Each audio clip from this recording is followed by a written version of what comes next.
All right, kids, we'll try and get this thing underway. I am Frankie Marsden. I'm your swim league coordinator, and happy to have you all here today. I wish we could have been in person at Maris like we normally are, but didn't make it work. So nobody's falling asleep today. So I'll try and keep this thing brief and lively, and hopefully you'll find the info that we cover in here useful. The primary reason for this is obviously go through a rules review prior to the start of our season, which is a lot closer than we think. Thank God, I've noticed the weather looks like it's finally going to get warm, so you guys can stop freezing to death at practice, and your kids will, be a lighter shade of purple now. I am really happy that we've got a season going this year. Last year was very odd for all of us. It was nice to have the virtual setup that we had with the roughly 30 teams that swam, but again, it's one of those things where, it's going to be, we're in a much different place right now. So again, hopefully all of y'all are vaccinated, healthy, and on to a new season. And again, I think the team numbers are up. In a lot of cases, teams have been pleasantly surprised with the fact that their team sizes are kind of back to what they were in 2019 in most cases. So with that in mind, we'll cover some territory. My name, phone number, email address are listed right here on the screen. I'll tell you the same thing I tell everybody in every meeting. I'm here to help you guys any way that I can. I've been in your shoes before as a coach, and it's always nice to have somebody that can answer questions, provide advice, and be a resource for y'all to help things move along and make your jobs a little bit easier. Again, if for you newbies out there, at times, this can be a bit daunting. So again, don't hesitate to call me, email me, and reach out for help whenever you need it. I'm always here. Anytime you need me, I work out of my house. So I don't work the 9 to 5 hours. So if you call me at 10 o'clock at night, especially the night before a meet, you're having high-tech issues or something like that, or you have a rules question, or you're in the middle of a swim meet, you got something going on that's just not quite working out, I'm here. So again, please don't hesitate to ask for help, because to me, it's really an important thing to provide you guys the resources you need to be successful. So again, please don't hesitate to call or email anytime you need help, because to me, it's just, it's an important thing for you guys to have somebody to lean on for advice, help, answers, a shoulder to cry on, or somebody to holler at. So, moving along, hopefully you guys have gotten a copy of the league rule book. That's on our league website, asa.swimtopia.com. I've got a link to the rules listed. Just a couple quick housekeeping details as far as the Zoom meeting goes. First and foremost, we want you to use the chat forum to ask any questions. That way it'll just kind of keep things moving along a little bit quicker. I've got a monitor here, so as they come up, we'll try and answer those as we go. If it's something that's kind of a quick and easy thing, he'll just reply to you directly. But otherwise, we get something that, obviously you need some more insight on something, he'll pass that along to me. Also, in the chat section, I need you guys to go ahead and put in your name and the team that you are coaching. That way I know you were in this meeting. If you don't do that, we don't know that you attended. I can't, tell what screen names are and, who a certain person is or what team that you're with. Again, please, go ahead and do that right now. That way, like I said, we know that you were there and you won't get fined. Also, like I said, we're going to record this meeting, and we'll record the one next week. Again, it's probably not, something you really want to sit there and go through again. But if you do have something that, that popped up in the meeting that, provided you the insight that you need, that will be a resource to make available to y'all. We'll email it out, as well as put that on the league website. So again, we encourage you to refer back to this if you need it. Moving along.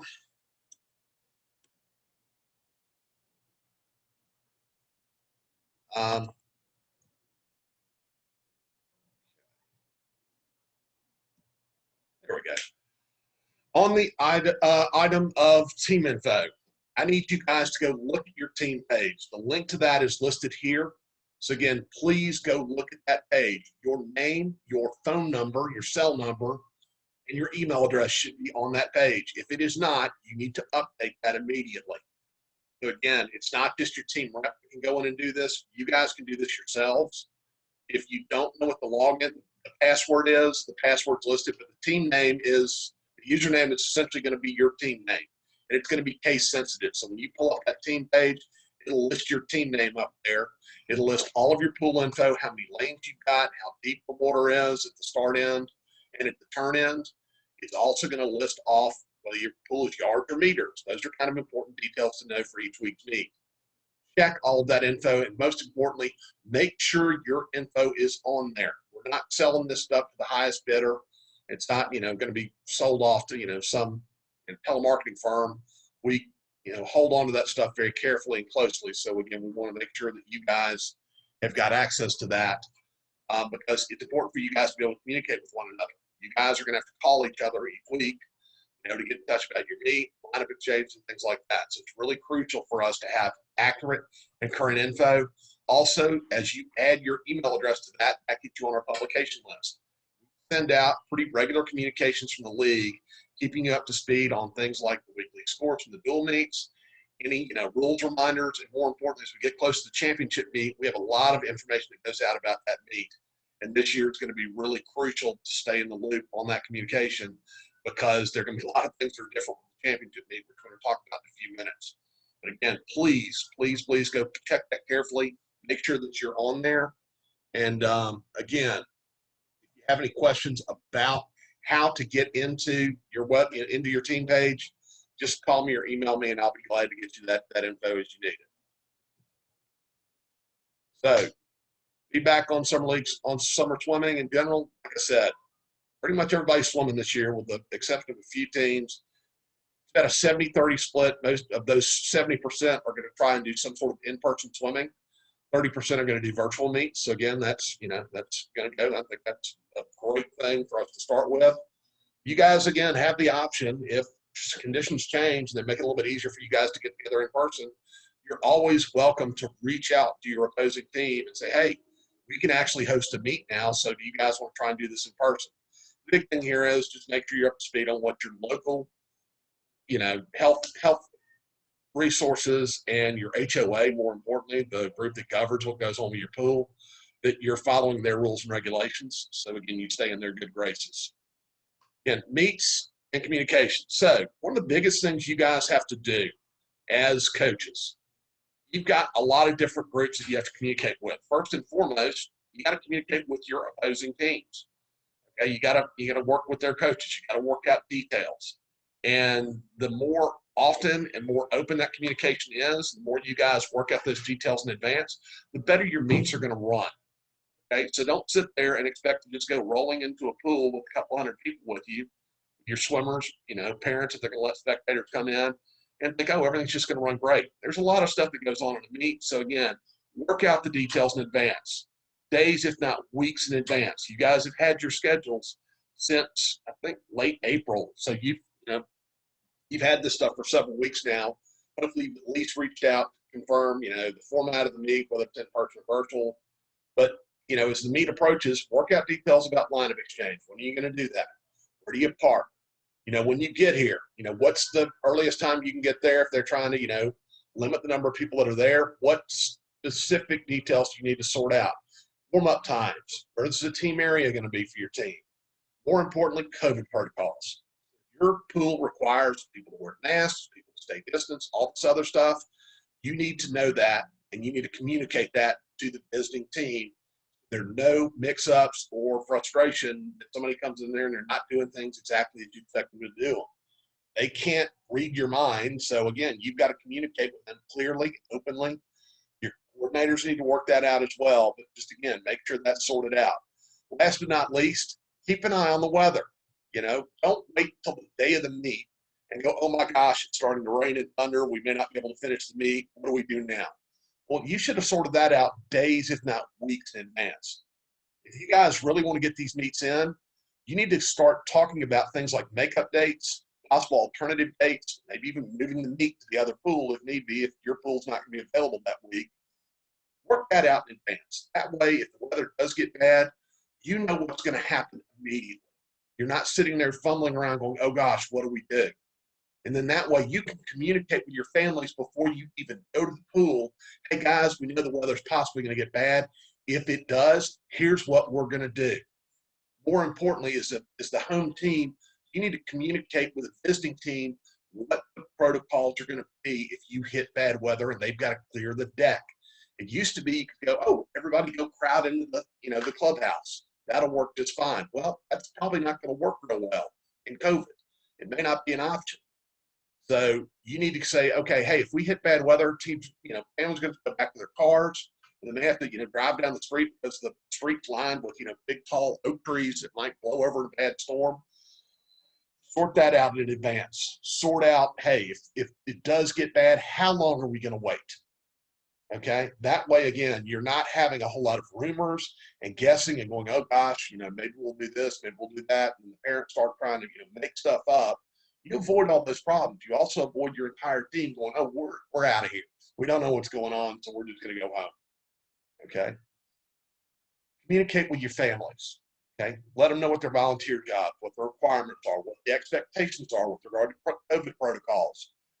Going to happen if their child comes in there and ignores every last thing that you've spent months planning to try and make sure that everybody's safe?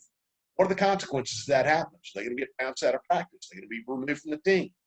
Okay, communicate that openly, upfront, be direct. Then that way, again, everybody's on the same page. Also, again, like I just said, plan for bad weather up front. Let them know. Communicate with them so they're not guessing. Because that's the biggest problem most teams have when they hit bad weather is the parents have no clue as to what's going on. They don't know how long you're going to wait. They don't know what the alternatives are. But if you walk in there and go, hey guys, if we hit bad weather, we're going to wait till 7 o'clock. We're going to wait till 7:30. And if we can't swim, then we'll either reschedule the meet, call the meet, or whatever. But if they know that going in, you avoid a lot of confusion. And you frankly look like you've got your act together. Communicate with your referees, okay? That person's going to get there roughly 30 minutes before the meet starts. You as the head coach should go and introduce yourself to them, let them know where you're going to be standing during the meet, because if there's a disqualification, they're going to notify the coach, not the swimmer, the DQ. The reason, lane, and all that good stuff. You need to let them know, hey, I'm going to be over there, or I've got an assistant coach that I want you to notify them. Communicate that up front. More importantly, for your first meet, probably first 2 meets, teams have a lot of leeway to work with the other coach to maybe not be as strict with the officiating. So communicate with the referee. Hey, the other coach and I have gotten together and we want to let pretty much the 10 and unders, they get a hall pass. Unless they do something really egregious like swim freestyle in a breaststroke race, we're going to let the small stuff go. But you have to communicate that with the official, because otherwise they're just going to assume, I'm going to call this thing the way the rules are listed, and then maybe a lot more strict than you want them to be. When you communicate up front, it just lets them know what's going to happen. Okay? Communicate with your neighborhood, your HOA. Let them know, hey, we have a swim meet this week. Pool's going to be closed on Thursday. There's going to be a lot of cars here. There's going to be, lots of, people parked all along the street. You may want to stay around out of that area. Also communicate with them, hey, we would like alternative dates if we have to move the swim meet because of bad weather. Do that up front. The odds of being able to get a meet made up are a lot better. But if you just drop in on them, oh, by the way, hey, can we have the pool next Tuesday? Yeah, we need to come back, close the pool, and, tick off a bunch of neighbors because, we couldn't get the swim meet in that day. If you can communicate that now, your odds of getting an alternative date, or at least knowing what that date's going to be, are a lot better.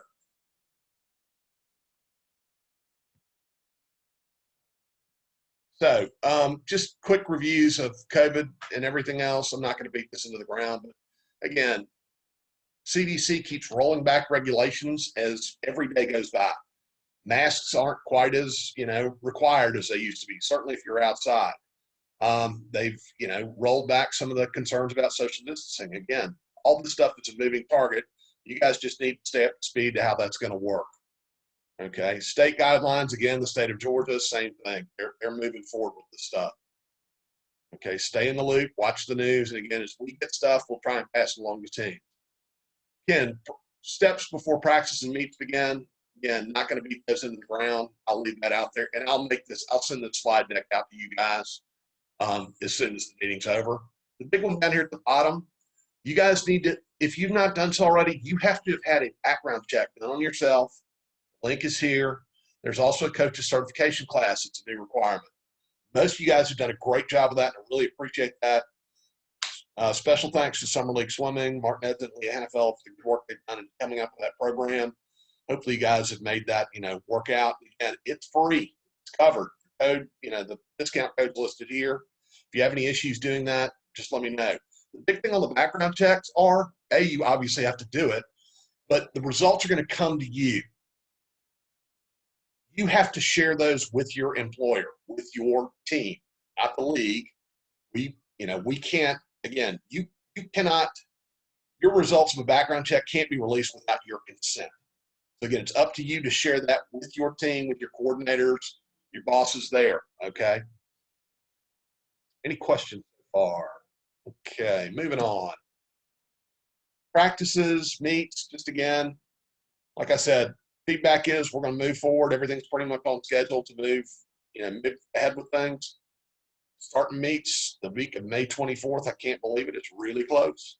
Again, start communicating with your teams, work out the details. The ASA Championship and final meet dates will be the week of June 21st. Now I have a little bit more details on the championship meet in just a sec. What do we do if we have a positive test? So I actually got a call from a team yesterday, and they had a coach test positive during their, the day after their mock meet. The person popped up very symptomatic, but, it was a bit of a scramble, and they were a little bit, freaked out. Obviously, you guys hopefully have planned this out in advance. First and foremost, if somebody pops up and they're sick, like at the pool, get them out of there, get everybody clean, get everything cleaned out, stop practice, get that person isolated, and clean up the facility. Notify the health officials and close the facility for deep cleaning. Contact tracing. So again, it's really important for you guys to keep track of where your swimmers are. Your practice should be structured, probably with kids in assigned lanes on a repeating basis. I know that's a little bit extra work, but it lets you, if something like this pops up, know where everybody is. The big thing here is, and these were the exact words of the coordinator, are I knew I needed to remind these coaches to wear masks. They can't undo that. I know it's a nuisance. I know it's, a hassle for you guys to wear a mask, harder to communicate. It's hot outside. And again, it's just extra work, but it's an extra layer of protection that probably will help you out and minimize the number of people that might be exposed if somebody does pop up as having COVID. Okay. The person that is sick obviously should be out of practice till they can produce a negative test. And again, that's going to, you're going to probably have to wait a couple of days before that can even be done. Again, this team was concerned they were going to lose their entire coaching staff because the coaches had interacted so closely. Okay. Notify, again, the families of anybody that came in close contact with that person so they can, again, make the according plans and, again, get themselves tested and make sure that they're safe. Okay. Moving on. Again, you guys hopefully have gone ahead and established some clear-cut policies on how you are going to handle COVID, specifically with what expectations you have from your team. And more importantly, you need to let the families know in very clear and, with no uncertain terms, hey, here's what's going to happen if you don't follow the rules. You're going to probably be asked to leave practice. The coaches, you as coaches, should be empowered by your coordinators and your homeowners associations that govern your pools that you have the authority to do that. Okay. And again, if somebody just continues to just blow off the rules and regulations you've set in place, you should make it clear to people that you may not, you may be requested to leave the team if you can't do that. All this stuff is designed to keep everybody safe.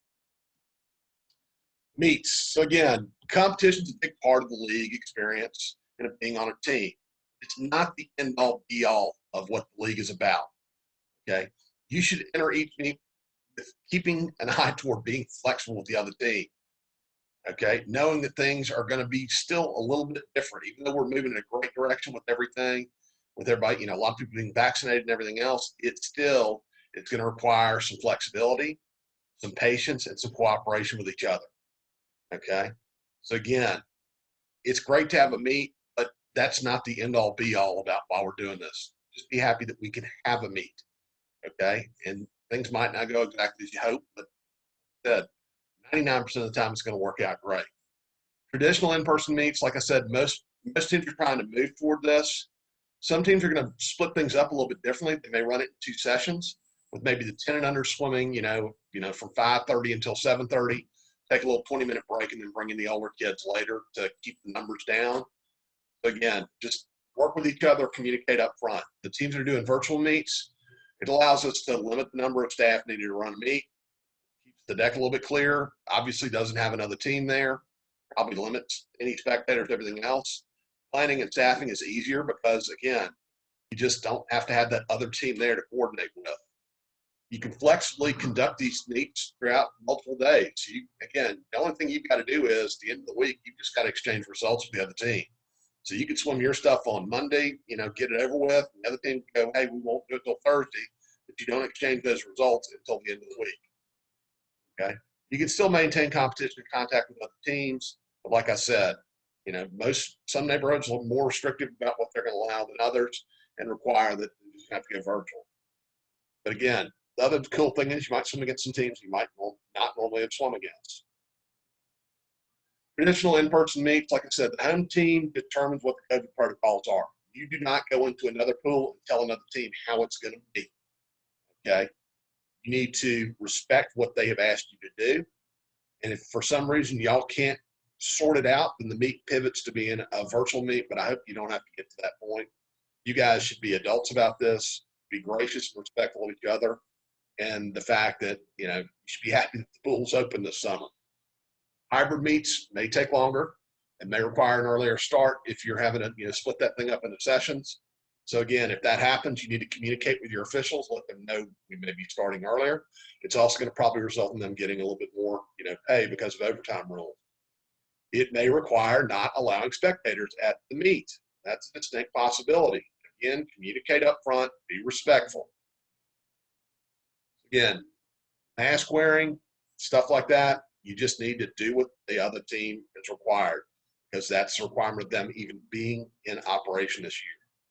Communicate early, okay? Don't just sort this out to the day of and come rolling in there going, oh, we didn't know we had to do that. We didn't know we couldn't do this. We didn't know you wanted us to do that. Again, if you can't agree on the protocols, the meet's going to be conducted virtually. Don't come crying to me if that happens. But again, work with each other.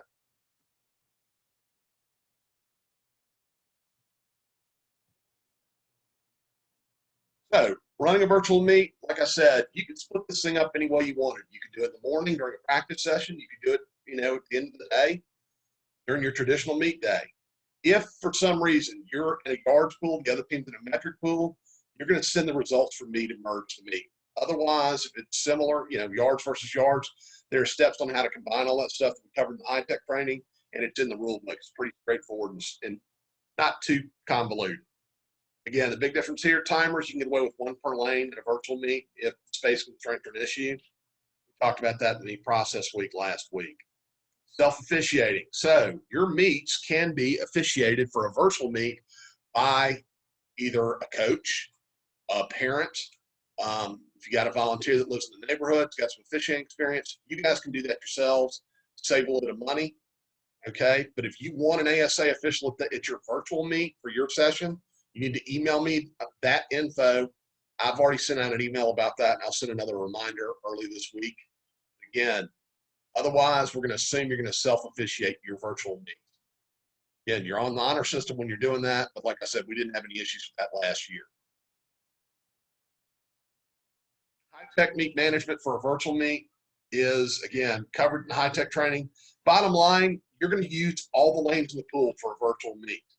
You're not just going to use the odd lanes because you're the visiting team, because there really is no home team and no away team. Teams are pretty much their home teams because they're part of the meets, can be swimming with their pool. Big difference here is swimmers from all heats are eligible to score in virtual meets.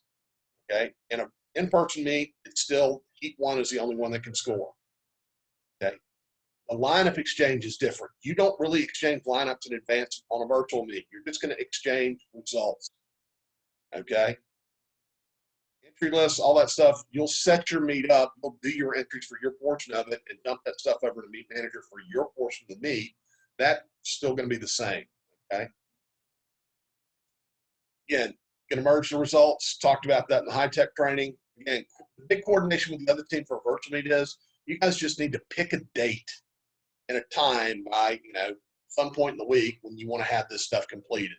And that way you can merge the results, come up with a final score, and get that score off to me. Okay.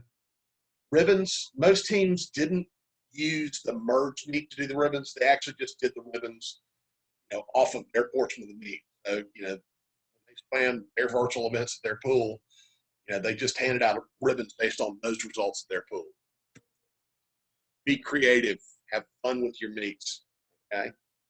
Find ways to, keep those theme nights up, do the fun stuff, make it enjoyable. It's a good chance for you guys to maybe do some outside of the box stuff because you don't have all those people there. These meets are going to run a little bit quicker because you don't have all the extra heats.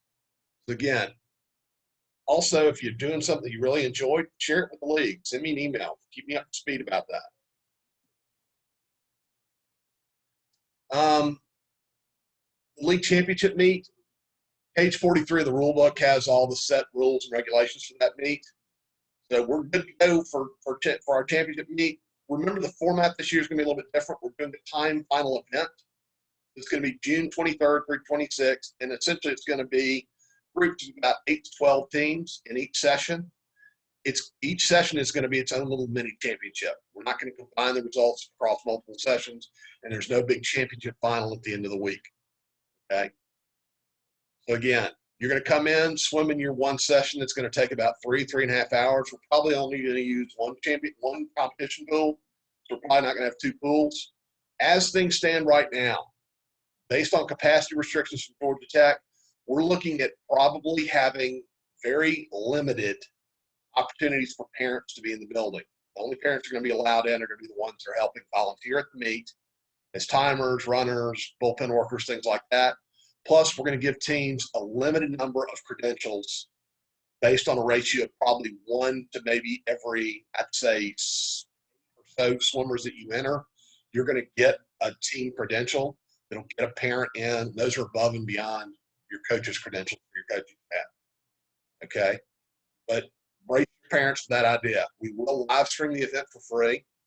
The sessions are going to be broken up. Essentially, if you're one of the Tuesday night teams, your session's going to be either on Wednesday or Thursday, and we'll do a morning session and an evening session. There's a chance we might have 3 sessions in a day, but it's not very likely. Okay, we're trying to keep it to 2 sessions a day. Okay, but again, the Tuesday teams, they're going to swim on either Wednesday or Thursday, and then the Thursday teams, they will swim on Friday or Saturday. The specific date and time you're swimming, we will not have that info until June 14th. Entries come in. We're shooting at a moving target here, guys. We really don't know how many people are going to come to the meet. I'm sorry, the entry deadline is June 13th, which is Sunday, my mistake. It's earlier, much earlier than normal. The idea is we want more time to be able to coordinate and communicate with you guys, what session you're in, all the other requirements that we're going to have. This will likely run, if you guys swam in the state high school meet, the way it's probably going to run is the teams are going to be seated upstairs in assigned areas for every team. So every team's going to have an assigned section, and there'll be assigned arrival times, warm-up times, okay? And all that stuff will be communicated as soon as we can possibly get it out to you. But the big thing here is, like I said, we're going to try and organize this as best we can, but we're under pretty rigid restrictions from Georgia Tech as far as what we can allow in the building. And then you'll probably have to wear a mask still, even at Georgia Tech. Even though I know, pretty much everywhere else is telling you to take them off, Tech is probably still going to require us to do it. Again, they've had some meets down there. They've had the state high school meet, where they've got the Atlanta Classic down there this weekend. Okay. Any questions so far? So moving on. This GRPA state meet is going to be July 16th and 17th at Cumming Aquatic Center. I'll talk about state qualifying in a minute, but there's a link to that info on our league webpage listed right here. Adult League and Fall League, those are going to be in operation. You'll get info on those a little bit later on in the month. But like I said, Adult League, grown up, well, they call it grown up swimming now, but it's fun. It's, summer league for folks that are old. So, and old can be pretty much age 20 or up. Fall league, again, we're going to run that kind of laid back, mini invitational league in the fall, looking at likely dates of August 21st, 28th, September 11th, 28th. So again, full info on that's going to be sent out. If you're interested about either of those programs, the link for Grown Up Swimming, Brian Robbins is your guy. His info is right there. If you have interest about the fall league, email me and I'll be happy to give you more info. Yeah, we're excited about this. I mean, we're happy to offer this program again for your kids, for your families. We missed this last summer, so we're really fired up about this. So again, stay tuned. Again, I've got my contact info there. So the rules review, what we're really here for. You guys thought we were done. Sorry. The rules review, we're looking at, first and foremost, the link to the league rule book is listed right here. It's on our new Swimtopia ASA page. That team page, asa.swimtopia.com, that's got all the info you could imagine that you're going to need. It's got all the links to meet templates. It's got schedules. It's got the rules. It's got championship info. It's got everything in there. So you need to read that, review that carefully. It looks a little bit thicker than normal. That's just because we had to kind of run a duplicate set of rules, cover virtual meets as well as our in-person stuff. Okay. So most importantly, we start off with the dates of the season. We're looking at, again, going to start meets the week of May 24th. We'll run through with our 5 weeks of competition. The last meet, so if you're one of the teams that normally swims on Tuesday, that meet is been moved to a Monday to give you a day off before your championship session. Okay.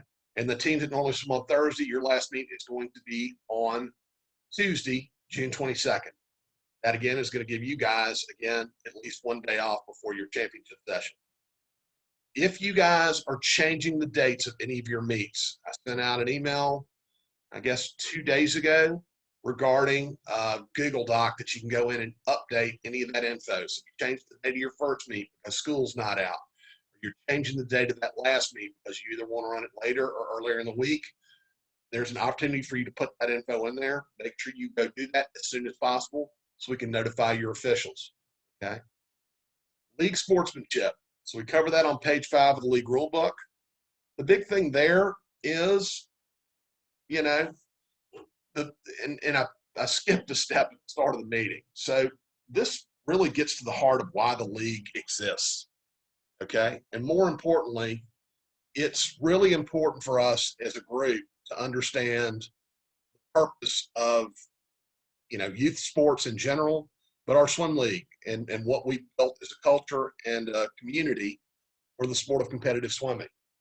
So our goal as a league with ASA is to get kids involved and engaged in competitive swimming at the grassroots entry level.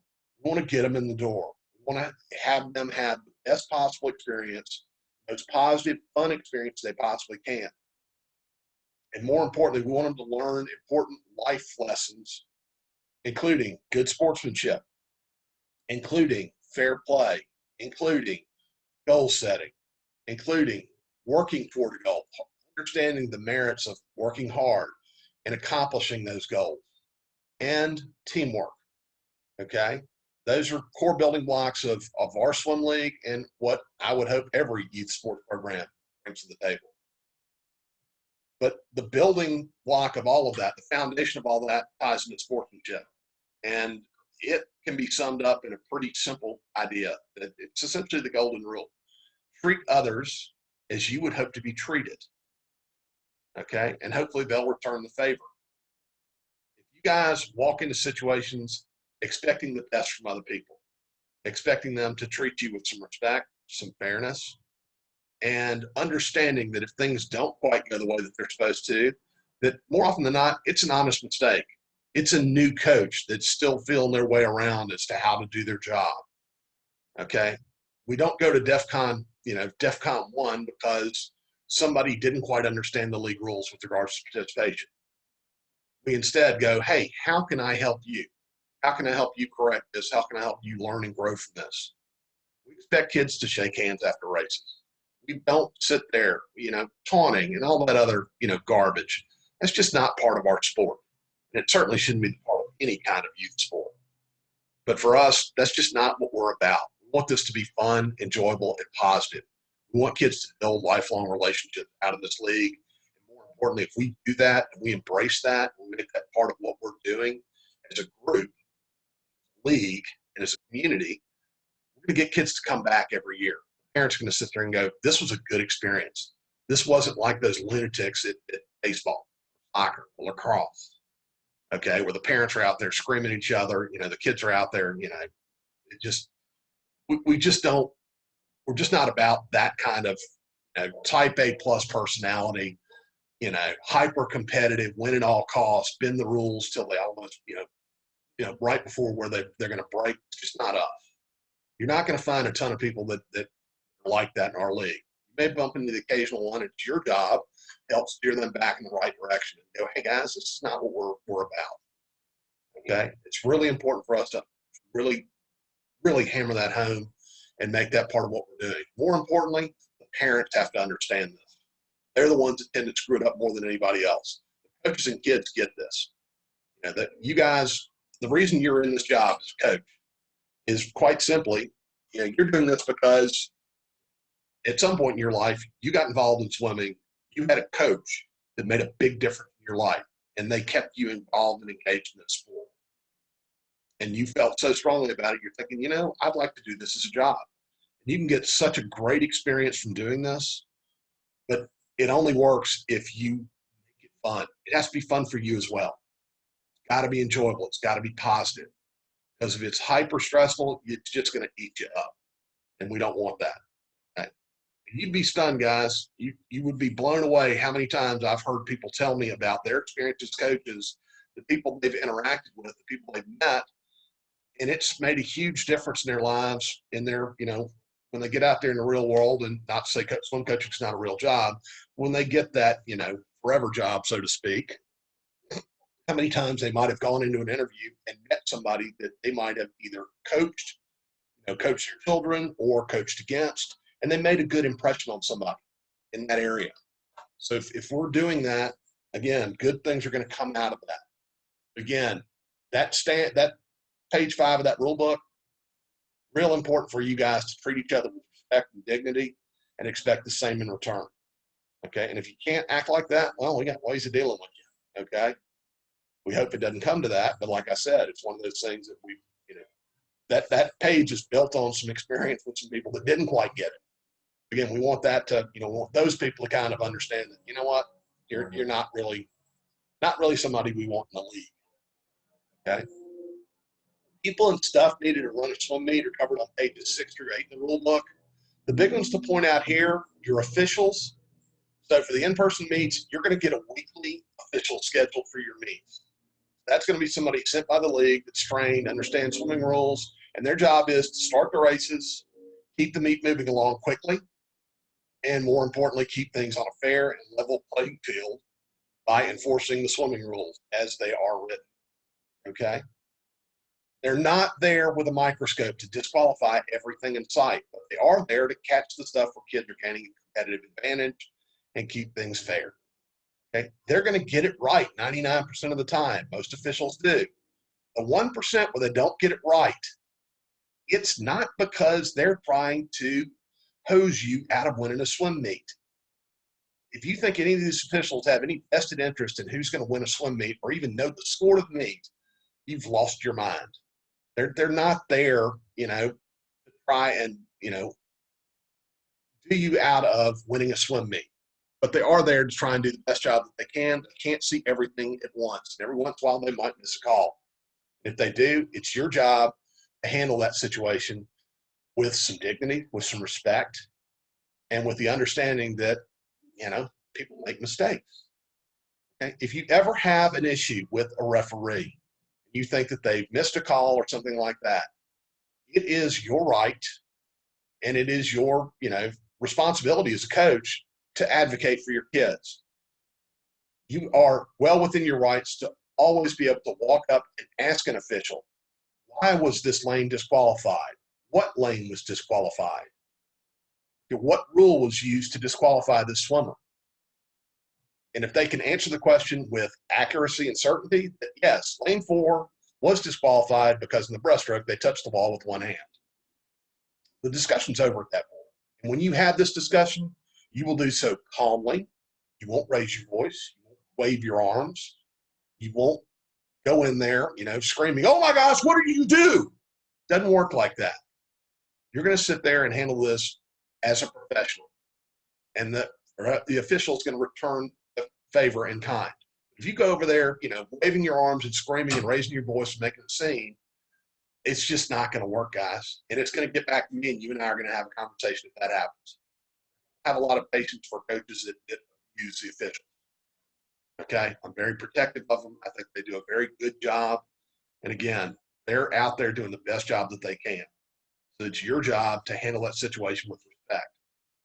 Okay? It is very important that you also do not let your parents or swimmers talk to the officials during the meet. Period. They need to leave them alone. It's not their job to do that. You don't see kids in other sports. You certainly don't see it in baseball where some parent walks out onto the field and questions an umpire about a strike call. It doesn't work like that. If that happened, that person would be going to jail. The frustration we have with swimming is everybody's in a closed, tight space, and there's not a whole lot of distance between the officials, the parents, and the kids. It's your job to get this across to your parents. Leave the officials alone. Just don't talk to them. There's no point in doing it. Nothing drives a ref crazier than having some snot-nosed 11-year-old child walk up. Didn't you see that in lane 4? And usually it's a situation where the official, didn't make a call in heat 6 of an event because it's an exhibition swimmer. And exhibition swimmers don't get disqualified in our league. Okay? The kids don't understand that. But off the bat, if you get them tuned into the idea that, leave the official alone, let them do their job, things will work out a lot better. Okay? There is a way for you guys to provide me feedback on officials. If we got an official out there that's not quite up to what you think the standards of the league should be, email me. Let me know. I'll be happy to work with a person and, possibly make sure they don't come back to your pool if they're scheduled to be there again. But otherwise, like I said, we all need to grow from this and learn from this. Any questions so far? All right, moving along. Place judges. So the big one here. So most of our meets, unless you have electronic timing available, which not very many teams do, our meets are decided by what the place judges say is the order of finish. And that's for in-person meets. Okay? So again, the way that works is each team gets one place judge. They each have one vote. And if they disagree, then the starter referee can break the tie. If they didn't see it, then the spot's a tie. Once it gets split, move on. That simple. Okay? We don't look at times. We don't look at video. We don't look at some dude on the hill that saw the race real good. Okay? Plain and simple, place judges determine the order of finish unless you have electronic timing available with 2 blenders or 2 dolphin watches per lane, where we would average the time. Okay? So league rules. So the crux of the league rule book, of what applies to you, is covered in literally 8 or 9 pages of text. On pages 9 through 17, what governs the swim meet, what can happen, how many events kids can swim, what can and can't happen, whether you can swim up, how all that stuff works. All that stuff is covered in that limited amount of space in the rule book. If you read anything in there, just read that and understand it. If you do that, it will help you be a better coach. It will help you do a better job. It'll help you, frankly, kind of look like you got your act together. Talked about background checks earlier. The details on that are on page 9 in item number 4. The links for that are listed there. And if you haven't done it already, you need to do it immediately. You should not be taking any interaction with swimmers at your pool in any kind of way, shape, or form unless you have had a background check done on you by the league. Participation, what you can swim, how many events you can swim, swimming up, all that stuff is covered on pages 10 through 12 in your rule book. Why? Get back and forth.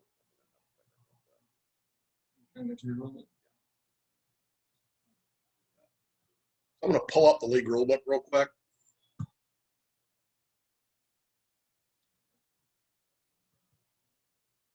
Bear with me for a sec.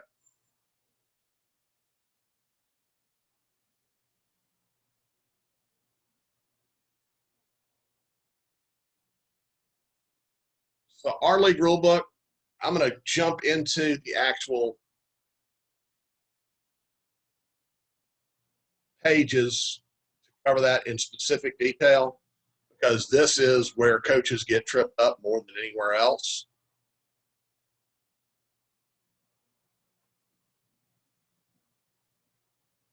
So on page number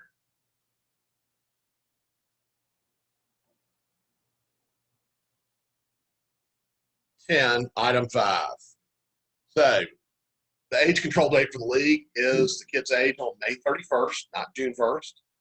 Sure that's set up correctly in your Swimtopia software or Team Unify or whatever else you're using. Age groups, note the big one here, we're letting 19-year-olds swim this year because the senior kids got bounced out of their last year. So we're going to let them swim. So that, regardless of whether or not they were in high school last year, they're allowed to participate at age 19, even if they were in college. On the item of college swimmers, again, people who hadn't turned 20 yet prior to June 1st and swim in the league. I don't care if they were a Division I swimmer last year, that's allowed and legal. Team membership, okay, that's determined by your team and your pool. You can only represent one team in the league inside of a given year. Only club members or neighborhood members, whatever that, whatever your HOA, neighborhood, country club, Parks and Rec department defines that somebody can be eligible to be on your team, we just simply ask that you follow those rules, okay? Coaches swimming, you can swim for your employer, even though they might not allow outside members to join the team. We make an exception for coaches to swim. There's a limit as to how many coaches can swim as employees of that club. It's essentially one coach per 50 swimmers, okay? And the max number is 3 coaches swimming under that condition. However, if you are a resident of that neighborhood and that, the team that you've swum for your entire life and you're a member of that club, you're not counted as a coach that's being eligible to swim in that limit of 3. Okay, this only applies to people that are specifically swimming because they're employed by the club, okay? There is technically a minimum salary of any coach that is swimming under this condition of $600. It has to be paid to the coach directly from the club. So the idea behind that is we're not going to let teams hire somebody and pay them $20. And they're, oh, by the way, they're also on the senior team at Swim Atlanta and just qualified for the Olympic trials. Okay, and they're a quote unquote assistant coach. Doesn't work that way. They got to be essentially a legitimate, employed, paid coach. Non-standard swimmers, item G, this is our ringer rule. So this covers specifically, a lot of clubs have situations where they have an open membership. They let anybody join the swim team. And some teams have situations where they don't charge the older swimmers to coach or to swim. They have reduced fees. So you can see there's an opportunity for abuse with the older swimmers. The league essentially says if you're over the age of 13, okay,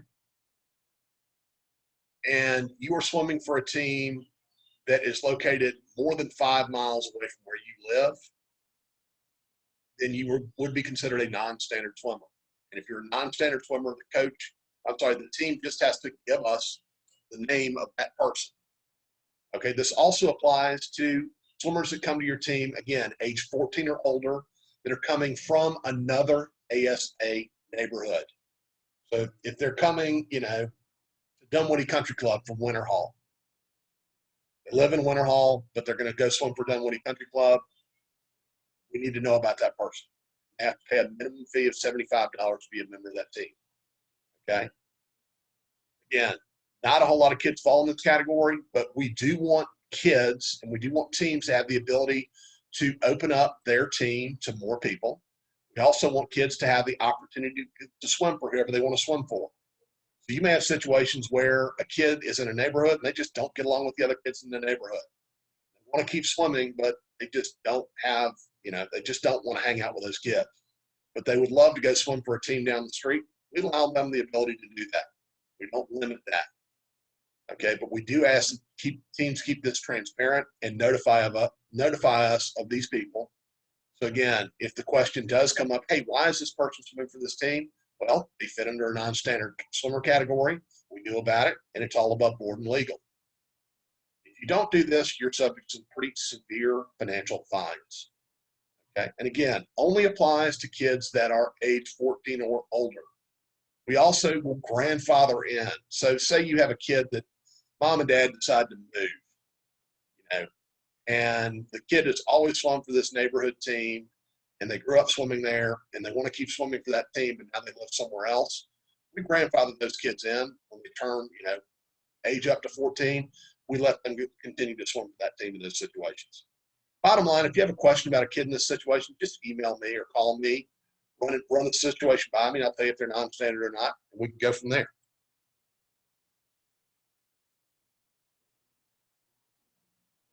Again, teams that violate the membership rules of the league are subject to a $100 per meet per swimmer fine.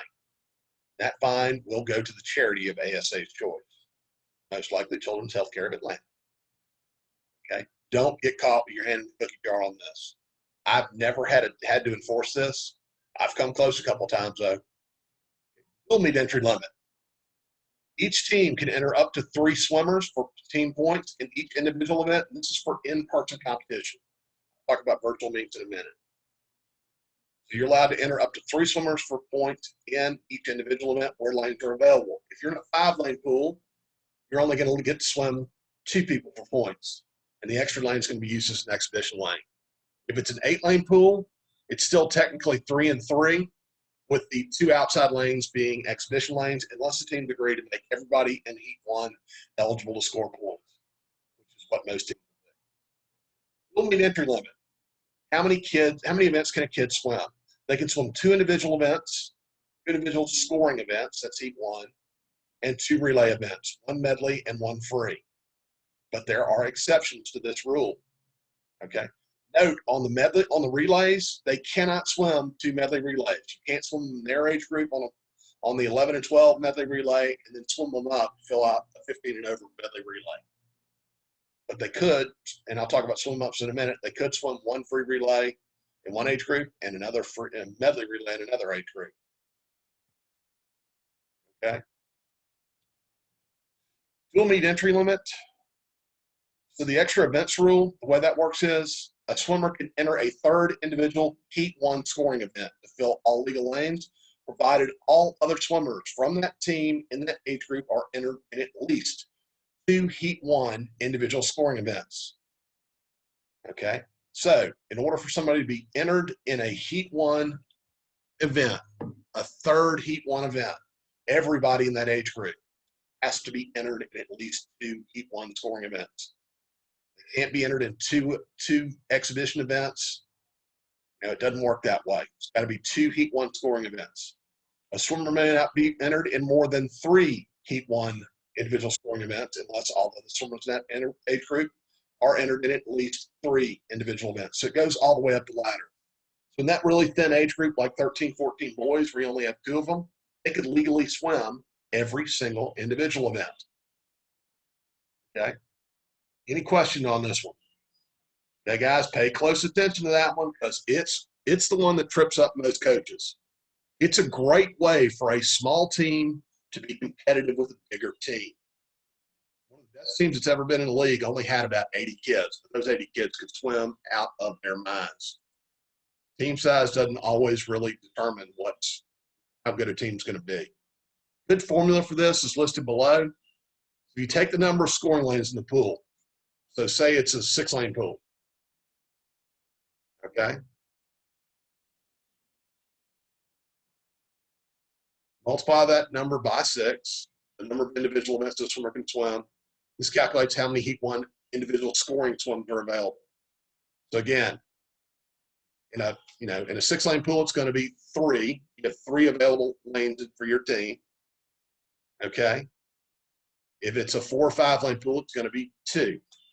Multiply that number by 6. So say it was a 6-lane pool. So 3 times 6 is 18. That tells you how many Heat 1 scoring swims are available. You divide that number by the number of swimmers in that age group. So say it's, like I said, the example down here, so in a 11, 12 boy, if you have 5, 11 to 12 boys in a 6-lane pool, 6 lanes, 3 scoring chances is 18. Divide 18 by 5.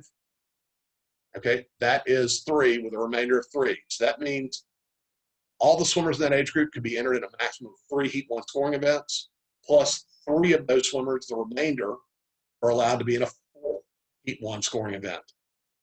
Any question on that one? All right. Exhibition event entry limit. Coaches may enter swimmers in exhibition events with the following exceptions. The swimmer may not be entered in more than 1 exhibition event unless they're only swimming exhibition events. The maximum number of exhibition events a swimmer can compete in is 2 events.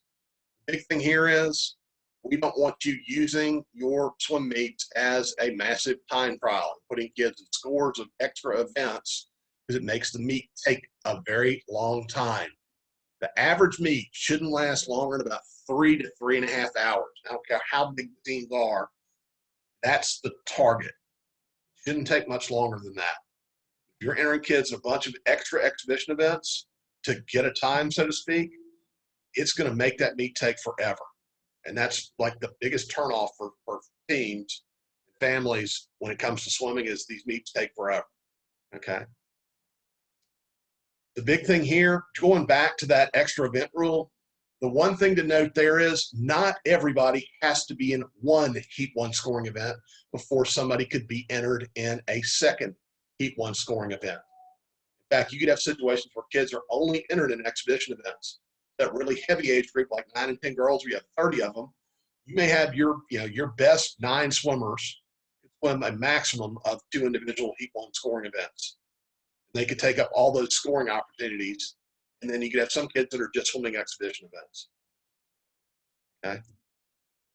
Swimming up. So we got different rules for relays and individual events. For an individual event, you can swim a kid up, an age group, 2 age groups, whatever you want. But the catch with that is swimmers must be in 1 age group for all their individual events. They can't swim up the 11 to 12, they can't swim the 11 and 12 backstroke and then swim up to the 13, 14, freestyle. They can't bounce around in their individual events. Got to be 1 age group for all their individual events. And also, again, when it comes to that extra event rule, that person that you swam up is now that age for that event. So they're, when it comes to how many events everybody's in to allow somebody to swim an extra event, that person is now essentially, for all intents and purposes, a 13, 14-year-old swimmer. Okay, they don't count the 11 to 12 age group. They do count the 13, 14. Swimming up for a relay event, it's a little bit different. We actually allow kids to swim up on relays and not affect their standing for their individual events. Okay, so a kid can swim up, so the 11 to 12 boy, you've only got 3 13, 14 boys. You need to swim somebody up to fill out that relay. They could swim up for the 13, 14 relay and still swim their individual events as an 11 and 12-year-old. The other big thing with the relays is you could swim a kid up for 1 event for the relays and swim them in their own age group for the other relay. The relay, you'd swim 1 kid up. The medley relay, they could still swim in their individual event for their, essentially, for their free relay. Okay. Any questions so far? Okay. Team roster, that one's pretty self-explanatory. Lineup exchange. So for an in-person meet, you're going to exchange lineups with the other team by 3 o'clock the day before the meet, or some mutually agreed upon time that you have set with the other team. I advise that not being much later than 6 p.m. the night before the meet. The home team has to put all this stuff together in the computer, merge the meet, consolidate all the exhibition heats, then get all that information back to the visiting team. Okay. When you exchange lineups with the other team, you're going to provide them with 3 pieces of info. You're going to provide a PDF of a meet entry spreadsheet. That is essentially paper copy, so to speak, what the entries are, and that is the official record of entry. So whatever that PDF says is what the entries are or should be. You're going to also exchange 2 high-tech formatted files or Meet Maestro formatted files. Essentially, a team roster, which is your full team, everybody that's on your team, not just the ones in the meet. Also going to include a meet entries file that's formatted in high-tech language. Again, make sure that those are all included. You're going to email those to each other. When that's done, I strongly advise, do not sit there and say, hey, I'll send my stuff by 4 o'clock. You send yours by 4 o'clock. And, say, for example, one of you sends it at 4. And you're looking at your inbox going, okay, when's the other team stuff going to get here? 30 minutes goes by. You send them an email. Hey, where's your stuff? No reply. Try and call them. And still no reply. An hour's gone by. And I told you earlier, expect the best from people. It's human nature to be suspicious in that situation. If you've sent your lineup and they've not sent theirs, most people start thinking, you know what? Are they looking at my lineup and adjusting what they've got based on my entries? You can avoid that suspicion by doing one simple thing. Be on the phone with each other when you're exchanging these files. Hey, I just sent it. Did you get it? Yes, I got it. Did you get mine? Yes, I got yours. No problem. But if you send it and don't have any kind of communication with the other team, you may run into that situation. If you do that and you run into a situation like that and it's been an hour, you need to just at least drop me an email and say, hey, I just need to put you in the loop on this, so I can reach out to the coach or the rep. And don't just sit there and go, oh, I'll just call the coach. You can't get the coach on the phone, call the rep. Call everybody on that contact list until you get some sort of answer. And be patient with each other. Usually there's a very good reason. And again, this goes back to communication. If you know you're going to be late, coach, on a line of exchange, call the other team. Hey, guys, I'm sorry. I got tied up at work. I've been lifeguarding all day. I had to fill in for somebody. I haven't been able to get this stuff put in the computer yet. Give me a little bit extra time. Okay?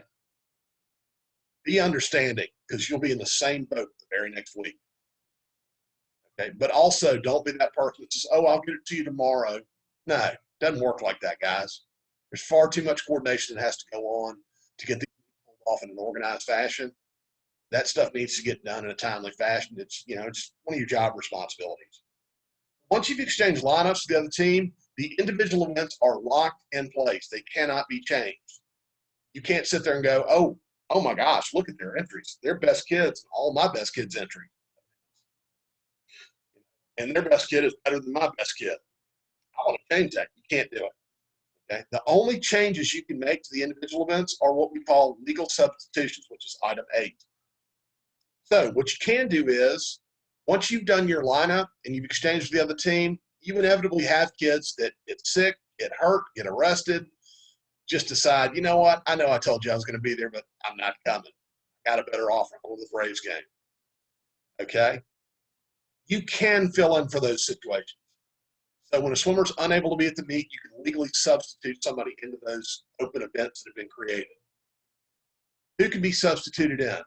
Well, first, you can just pull somebody out of the expedition heat, move them up from heat 2 to heat 1. You could take a kid that's not already maxed out in their individual events and give them another event. You could take the kid that wasn't even entered in the meet, and they're the one that swore, I'm not going to be there, and then they show up at practice that day, and why am I not in the meet? Well, you told me you weren't going to be here. Well, you could take that kid and now give them those events. Okay. Those can take place up to 30 minutes before the meet starts. Okay. After that 30-minute window, everything has to be in the computer. It's got to get done. You got to print revised paperwork. After that point, you cannot change the individual events. The one thing you cannot do with the legal substitution, though, is you can't take a kid out of one existing entry in a scoring event and move them into the open spot scoring event. You can't take the kid that's already entered in the backstroke in heat 1 and move them into an opening in the freestyle that's been created by somebody that can't be there. That's the only thing you can't do. Okay? And it says these can take place up to 30 minutes before the meet starts. It doesn't mean they should all take place right at 30 minutes before the meet starts. You'll never get the meet started on time if you do that. Substitutions ought to be an ongoing communication, either via email, text, or phone with the other team to make sure that you guys say you get done with practice and it's new.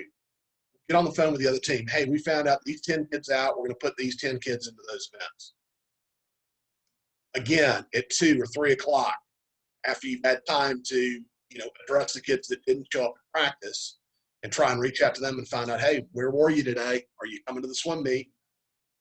Pick those up. And then right before you get in the car and head to the pool, maybe around 3:30, call the other team, email the other team. Hey, these people are out. These people are in. And the home team computer operator can get all this stuff into the high-tech computer and make sure that you get started on time. So the only substitutions you're making at the last minute at the pool are the very last kids that you just, you can't get in touch with them. You think they're going to be there, but until you see them at the pool, you don't know. Okay. At substitutions, lane assignments, home teams in the even lanes, visiting teams in the odd lanes. Exhibition heats, it's heat 2 and beyond. As I mentioned earlier, the officials do not disqualify kids in the exhibition heats in in-person competition for virtual meets. Okay. Heat 1 is the scoring heat. Swap deadline, like I said, just make sure you get it done on time.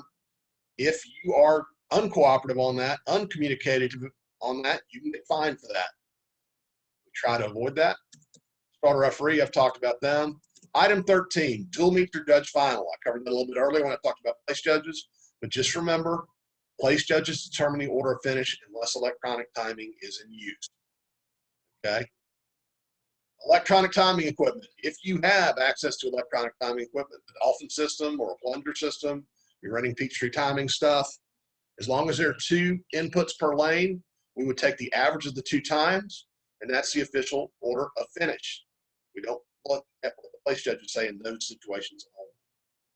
Roped off area, when you set up the deck for the pool, make sure at least one side of the pool is completely accessible for the referee to walk up and down the deck without stepping on toes, bumping into people, or running the risk of falling into the pool. Scoring, pretty straightforward. 5, 3, and 1 for individual events, 7 and 3 for relays. Only 2 swimmers per team may score in an individual event. Only 1 relay per team may score in a relay event. If the other team that got swept in those events, as long as they finish the race legally, they get the 3rd place points in the individual event, or they get the 2nd place points in the relay event. Okay, if they didn't finish the race legally, didn't have entries, everybody got disqualified, those points just evaporate. Don't get awarded to anybody. If there's a tie, you split the points. Each team gets half. Championship meet scoring is pretty straightforward. Attire. We ask that they wear a swimsuit. Can't be naked. That's about it. We don't have a lot of restrictions on that. We don't care about logos. We don't care about jewelry. We don't care about any of that stuff. The kid's got a Georgia Tech cap. That's fine. If they're wearing their Dynamo suit, that's fine. We don't have a problem with that. Some leagues do. We don't. The only thing they can't do is they can't wear the full body suits that they used to have. They don't even make those anymore. But the other big thing is U.S. Swimming came up with this a couple of years ago. They do not allow tech suits for 12 and under swimmers. Again, just like I said, try to stick with that. That's common sense. Nobody needs to be buying a $400 swimsuit for a 6-year-old. Basic rules for starts and turns. Those are pretty straightforward. The U.S. swimming rules are listed in the back of your rule book on pages 49 through 51. The big stuff that kids get caught for, rules infractions are pretty simply, they get caught for one-hand touches. They get caught for diving in on a breaststroke or butterfly race, kicking. They get caught for scissor kick in the breaststroke. They get caught for not having that foot turned out in the propulsive part of the breaststroke. They get caught for rolling over on their stomach and finish in backstroke. They get caught for rolling over in a backstroke turn and taking 2 freestyle strokes. Okay, those are the big picture stuff. Kids get a market advantage. They're not going to be out there, looking for every last thing. They're going to catch the big picture stuff. All starts on relays. The only big exception to the U.S. swimming rules are we allow 1 false start in dual meet and the championship meet even. But the way the dual meets handle false starts are quite simple. So on the start, say lane 4 starts early, they will recall the heat. Okay, instead of the swimmers back up, at that point, everybody in that heat has false started. It starts the entire field. On the restart, say lane 2 goes early, they're going to let them swim at that point, finish the race, and then lane 2 is going to be disqualified. Okay, for the championship meet, the same kid's got to go in twice. Item C, you're not supposed to be in the water with your swimmers. Again, we're going to allow a little bit of flexibility on this year. You got a lot of younger kids that have not done this before. You got younger kids that had a year off. So we'll give you a little bit of wiggle room on this, but try to avoid being the team that's pulling down heat after heat after heat of 600s down the pool because the kids don't know how to swim.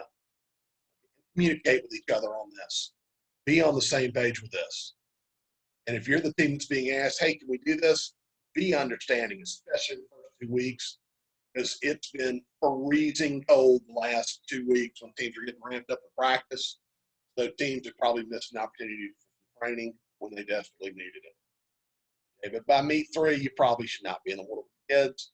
The obvious exception to this is, though, if there is a swimmer that is actively drowning, go get them. Okay? Don't sit there and watch them go under for the 5th time and go, I hope they come up. Because the rule book says I can't get in. Starting blocks. Water's got to be 4 feet deep for you to be able to dive in any pool. And just because a block is there and the water's deep enough, the swimmer does not have to use the block. Okay. Every team should be doing dive evaluation on all of their swimmers age 12 and under prior to the start of the season. Go to the deepest part of the pool, put a block up, make sure that kid can go in safely without running the risk of hitting the bottom. If they can't, you need to work with them. You need to make notes in your entries and notify all your coaches, this kid does not go anywhere near a starting block because they can't do it safely. They're going to injure themselves. Okay? If the water is not 4 feet deep, you cannot dive into it, period. I don't care how good a shallow dive you talk. Okay? The swimmers have to start from in the water on that side of the pool. If you're curious about how deep your pool is, take a tape measure. You guys should all do this if you hadn't done it already. Take a tape measure in each lane and measure from about 1 yard out from the wall out to the backstroke flags. And the shallowest point in that lane is how deep that lane is. Okay? Make sure you check that and make sure you update it on your team page. Racing start procedure and training. I've got a good link here from USA Swimming on Safe Start. Make sure you look at it if you haven't. Bad weather. How do we deal with bad weather? Well, bottom line, hopefully it's not going to rain, but we all know that it probably will. If you hit bad weather, first and foremost, get everybody to safety. Have a plan well in advance of the meet and communicate it. Hey, if bad weather comes, this is where we're all going to go. Okay? That should be your first and foremost concern. Not, oh my gosh, we're only down by 10 points. We've never beaten this team before. That thought goes out the window. Okay? If it thunders or lightnings, you're out of the water for 30 minutes, period. That's every safety standard out there. That's common sense. Okay? Clock resets every time. It's not cumulative. It doesn't add on another 30 minutes. It resets the watch. Okay? If you hit bad weather, you've essentially got several options. First, if the meet is delayed more than 30 minutes due to bad weather and half the events are done, that's 43 events for most meets. For the cab teams, it's fewer. Okay, and a decisive winner plays up by 40 points or more. Then the meet can be called. The team that's ahead takes the win. If the meet's delayed more than 30 minutes due to bad weather and less than half the events are done, or no team's up by more than 40 points, then the rep and coach from each team needs to get together calmly, probably somewhere away from the crowd of parents. You can either agree to extend that delay another 15 minutes, or if you guys agree to wait longer, that's fine. If you can't agree, it's 15 extra minutes. And then at that point, you either agree to reschedule, you agree to take a tie, what we call a weather tie, and both teams are credited with a win. Okay? If the meet's past event 66 and it's 30 points, that's your benchmark to decide who's the winner. Okay? If you can't come to an agreement, the parent rep of the Leading team can make the call as to whether or not to reschedule or take a tie. Bottom line, guys, don't use this as a negotiating tactic or ploy. If you're way down in the meet, don't sit there and angle for a weather tie and say, oh, well, how about giving us a win too? It's going to make your schedule harder next year. Also, if you're the team that's up and you're up by a reasonable amount but not a ton, there's nothing wrong with letting the other team have a win. Be cooperative, be calm, be patient in these situations. If the meet is rescheduled, then you're going to pick up where you left off, start the meet at that point, and essentially you can redo your entire lineup in the makeup portion of the meet. So the kid that already burned all of their individual events in the original portion of the meet, they could be entered in brand new scoring events. Okay, so you can take advantage of that. It's designed to make it flexible and easy for teams to manage a lot of kids that may or may not be there. Rescoring close meets, I'm not going to cover that one. It's pretty straightforward. Protest penalties and infractions. So if you're a bad person and you have to cheat at Summer League swimming, you're going somewhere warm when you die. And I'm not talking about South Florida. You're a terrible person if you have to cheat at Summer League swimming. Okay? This section of the rule book I wish didn't exist, but it puts some teeth to the rules if you get caught cheating. Number one, this is what I call the unruly parent rule. If you interfere with the smooth operation of a meet by sitting there and making a fool of yourself over a call that you didn't think got made or a call that you think shouldn't have gotten made, you're going to potentially have points taken away from you. First offense is 10 points. Second offense is 25 points, and you are thrown out of the meet. Third offense is 100 points. It should never get to the first. Okay, the ref's going to give you a little bit of warning on this. If you're stepping over the line, this is very rarely enforced, but when it is, it's going to end up being a trip to the principal's office with me when all this gets done. Okay? It's not something you want to deal with. If you see this happening with a parent, get them out of that situation. Get them off the deck, get them away from the ref, even if it's your own team ref, and tell them, you're going to hurt the team. You're going to embarrass your child. You are setting a terrible example for everybody. Stop. Get them a cool drink. Maybe take their cool drink away. They may have had a few too many. Okay, get them out of that situation. I've instructed the refs, if it does get to step 2 and that person won't leave the deck, call the police. Notify them you're at a youth sporting event and someone is endangering the safety of everyone there. Trust me, they will come running with a news group. That person will be explaining to all of his friends and his coworkers why you were on the news last night making a fool of yourself at a swim meet. Lineup or participation infractions not caught prior to the meet. Notice, not caught prior to the meet. When you exchange lineups with the other team, check the other team's lineup. Make sure it doesn't have kids in too many events. If it does, don't call me, call them. Hey, I think you misunderstood the participation rules. You need to fix this, please. If they refuse, then call me. Otherwise, this is a coach that just doesn't understand the rule. Not that they're trying to, you can't get away with this. But the only way to know that is you got to look at the other team's lineup. There's nothing worse than showing up at a meet. Some nosy parent looks at each. Why is that kid in 5 events?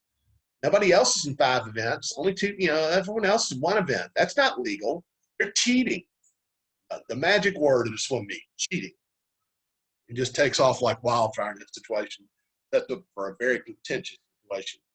If you want to, you can protest the outcome of the meet, but you have to list specifically what rule got broken and wasn't enforced properly, or what rule, again, was misinterpreted or something like that caused the outcome of the meet to be different.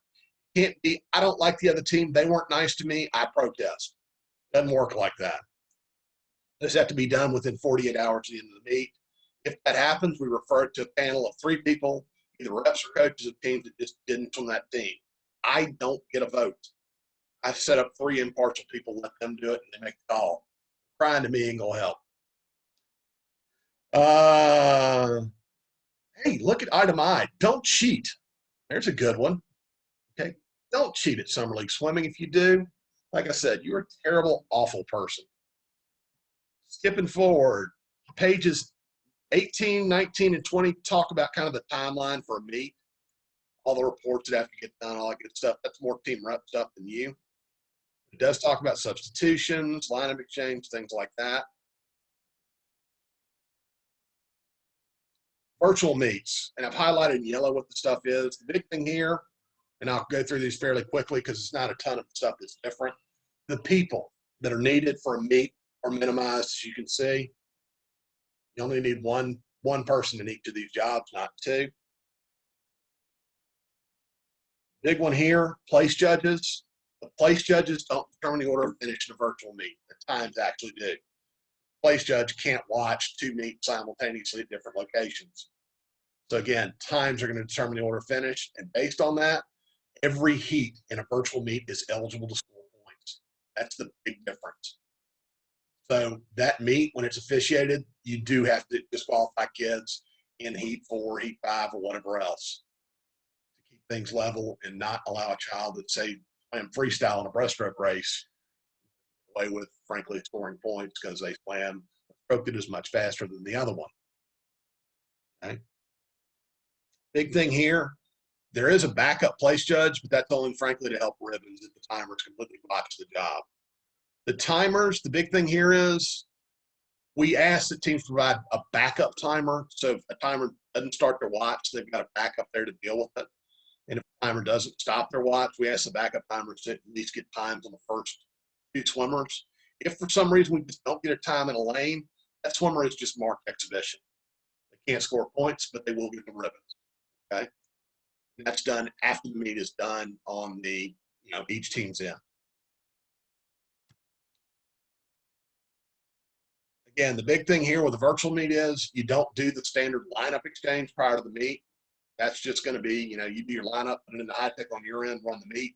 You are going to exchange result files by an agreed upon time and date that week.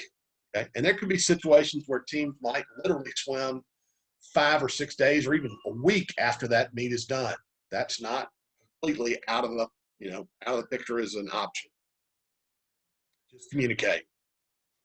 19-year-old swimmers, we talked about them. You still have the same entry limits for, for your, as far as kids swimming extra events. You really don't have substitutions in a virtual meet. You just kind of do it and, fix it as it goes. Assignments, like I said, use all of the available lanes in your pool, not just the odd lanes or even lanes for a virtual meet. Okay, scoring heats, like I said, all heats are eligible to score. Starter referee, like I said, that person can be somebody that the team has, a coach, a parent, or whatever. And then the rest of it's pretty much the same as the other rules that I've covered.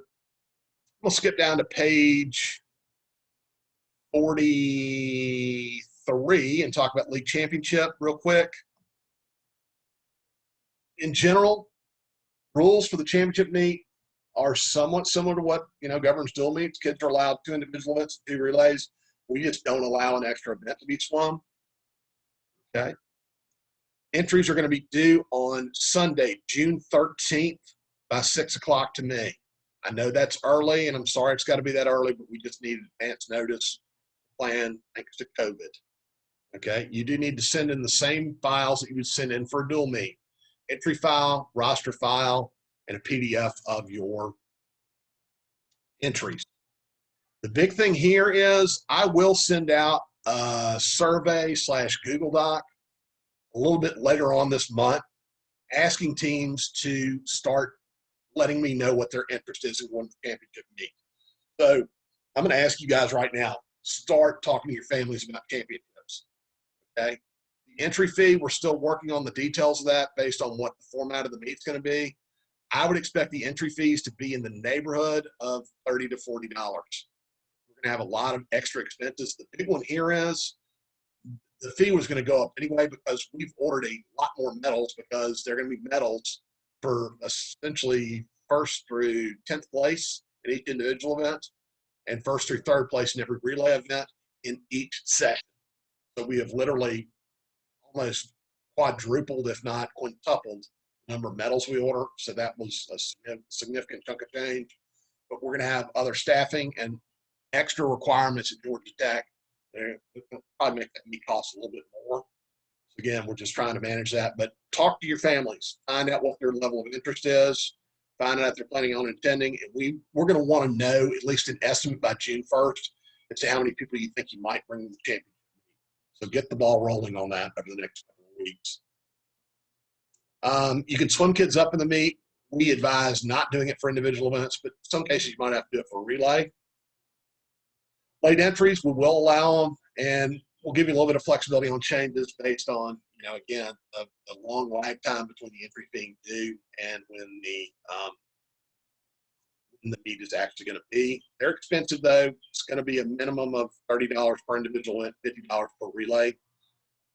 Okay, and that's per event for that. The entry fee for the meet itself, like I said, it's just going to be a flat $30 to $40 per swimmer, and that covers all their individual events. We will do a required orientation meeting. It'll probably be a Zoom meeting. There is going to be a required meeting that you must attend. If you do not participate in it, there will be a $250 fine, or you can choose to opt out and not swim in the meet. Take your pick. But you must have representation at that Zoom meeting, because we will cover a lot of really important protocols and requirements for that meet. We want everybody to be on the same page and understand how that's going to work. It worked exceptionally well for the state high school meet. It worked just as smoothly for our meet. Okay. We want to, again, stay in the good graces of Georgia Tech and stay on their good side and not go in there and completely blow off all their concerns and requirements. And like I said, masks are going to most likely be required. Probably not going to have spectators. We'll have a limited number of extra credentials where teams can bring in some parents as team chaperones, helpers, or meet volunteers. If that changes, again, obviously we will gladly welcome spectators into the meet, but right now, based on the capacity restrictions we've got in place, it's just not a viable option. Otherwise, the meet would take 2 weeks to conduct. Athlete supervision, again, you're going to be provided a limited number of extra credentials to keep an eye on your kids, shuttle them back and forth to the deck and bullpen areas. Okay, there's going to be a scheduled arrival time and building entry based on your warm-up time. Essentially, you'll be allowed in the building 30 minutes before your warm-up starts. It allows you to get your kids in the building. And we're hoping that teams will either arrive as one group, we'll have a collection area at the front of the building, or if they can't arrive as one group, we'll at least have a head coach out there to collect, a coach out front to collect kids, and then other parents and or coaches to shuttle back and forth to your area. The idea is get there 30 minutes before your warm-up starts, warm up, and then we'll start the meet on time. And, most likely, I think the morning session will probably start around 9 or 10. Afternoon sessions will start around, 3 or 4. Okay. Team areas, like I said, you guys are going to be located upstairs this year in designated sections. Reserved, so you don't have to worry about showing up and, oh my gosh, there's nowhere to sit. There's going to be plenty of places to sit. Okay. There will be the same bullpen we've always had. We're still working out how we're going to deal with relays, but again, we'll have full diagrams and full coverage on that in the orientation meetings. Still have scoring divisions. It'll be live streamed. Parking is its normal special reward. It's going to be probably not sure what the price is going to be yet, but we're working on those details. As soon as we have them, we'll get them to you. But I'd expect a $12 to $15 fee. Okay. Big thing there is just do what Tech asks. Do what what the requirements we've been laid out for teams. Really important for us to respect that facility.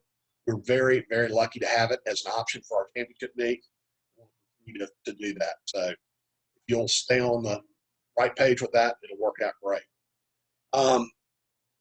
That's pretty much everything. A lot of stuff. Hopefully some of it was meaningful and beneficial. But really, again, I want to thank every one of you thank you in advance for the great job you're going to do this year. I want to thank you guys for sticking it out and making it happen, because again, literally it's stunning.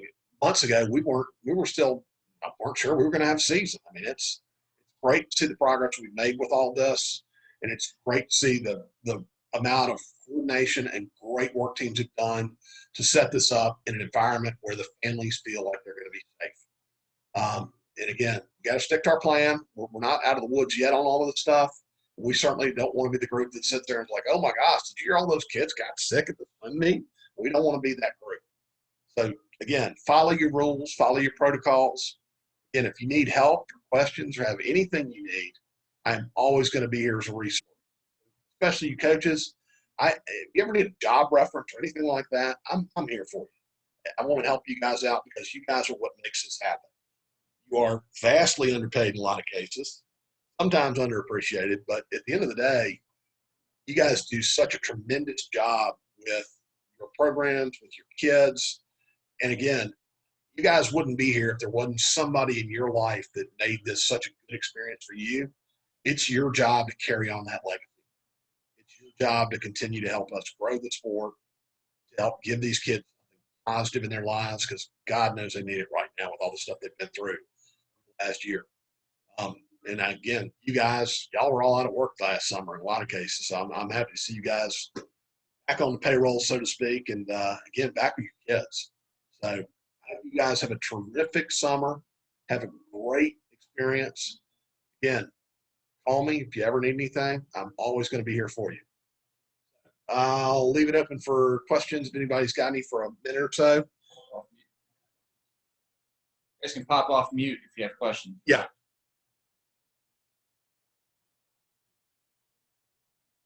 No questions?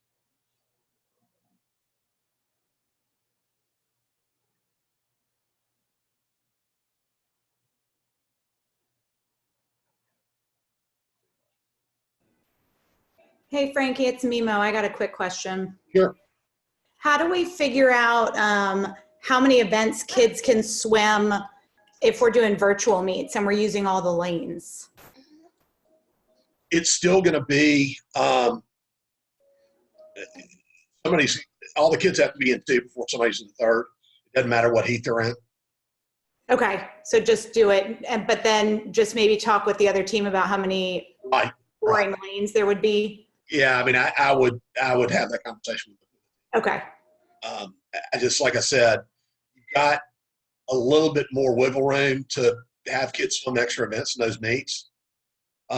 Simply because I won't say it's going to be half the time of regular meet.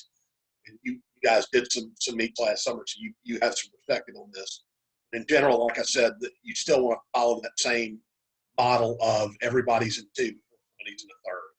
So, trying to manage that, or like I said, if you want to negotiate that with the other team and say, hey, look, let's open it up for, these kids or whatever else, you've got the flexibility to make it work. Any other questions?